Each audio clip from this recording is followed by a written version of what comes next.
25 मार्च 2025 चालीसी का तीसरा सप्ताह मंगलवार। प्रभु के शरीर धारण का संदेश समारोह। पहला पाठ इसायास का ग्रंथ अध्याय 7 पद संख्याएं 10 से 14, अध्याय 8 पद संख्या 10। प्रभु ने फिर आहाज से यह कहा, चाहे अधोलोक की गहराई से हो, चाहे आकाश की ऊंचाई से, अपने प्रभु ईश्वर से अपने लिए एक चिन्ह मांगो। आहाज ने उत्तर दिया, जी नहीं, मैं प्रभु की परीक्षा नहीं लूंगा। इस पर उसने कहा, दाऊद के वंश, मेरी बात सुनो।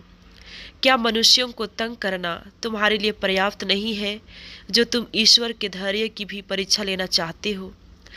प्रभु स्वयं तुम्हें एक चिन्ह देगा, और वह यह है, एक कुंवारी गर्भवती है। वह एक पुत्र को प्रसव करेगी, और वह उसका नाम इम्मानुएल रखेगी। योजना बनाओ, वह असफल होगी। विचार विमर्श करो, वह व्यर्थ होगा, क्योंकि ईश्वर हमारे साथ है। सांडों तथा बकरों का रक्त पाप नहीं हर सकता।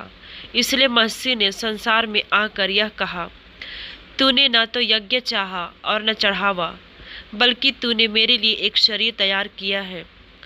तू न तो होम से प्रसन्न हुआ और न प्रायश्चित के बलिदान से।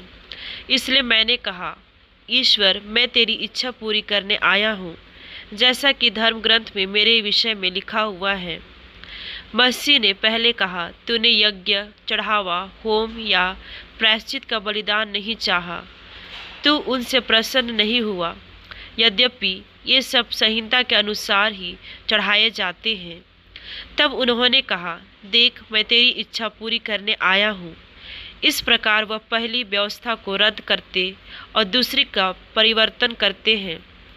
ईसा मसीह के शरीर के एक ही बार बलि चढ़ाए जाने के कारण हम ईश्वर की इच्छा के अनुसार पवित्र किए गए हैं। यह प्रभु की वाणी है। संत लूकस के अनुसार पवित्र सुसमाचार अध्याय 1 पद संख्याएं 26 से 38।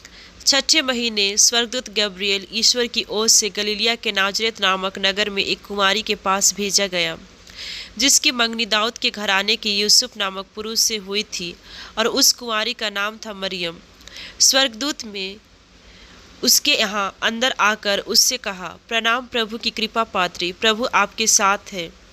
वह इन शब्दों से घबरा गई और मन में सोचती रही कि इस प्रणाम का अभिप्राय क्या है। तब स्वर्गदूत ने उससे कहा, मरियम, डरिए नहीं, आपको ईश्वर की कृपा प्राप्त है। देखिए, आप गर्भवती होंगी, पुत्र प्रसव करेंगी और उसका नाम ईसा रखेंगी। वे महान होंगे और सर्वोच्च प्रभु के पुत्र कहलाएंगे। प्रभु ईश्वर उन्हें उनके पिता दाऊद का सिंहासन प्रदान करेगा। वे याकूब के घराने पर सदा सर्वदा राज्य करेंगे, और उनके राज्य का अंत नहीं होगा। पर मरियम ने स्वर्गदूत से कहा, यह कैसा हो सकता है? मेरा तो पुरुष से संसर्ग नहीं है। स्वर्गदूत ने उत्तर दिया, पवित्र आत्मा आप पर उतरेगा और सर्वोच्च प्रभु की शक्ति की छाया आप पर पड़ेगी। इसलिए जो आपसे उत्पन्न होंगे वे पवित्र होंगे और ईश्वर के पुत्र कहलाएंगे। देखिए, बुढ़ापे में आपकी कुटुंबनी एलिजाबेथ के भी पुत्र होने वाला है।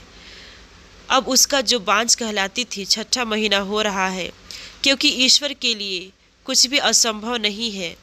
मरियम ने कहा, देखिए, मैं प्रभु की दासी हूँ, आपका कथन मुझ में पूरा हो जाए। और स्वर्गदूत उसके पास से चला गया। यह प्रभु का पवित्र सुसमाचार है।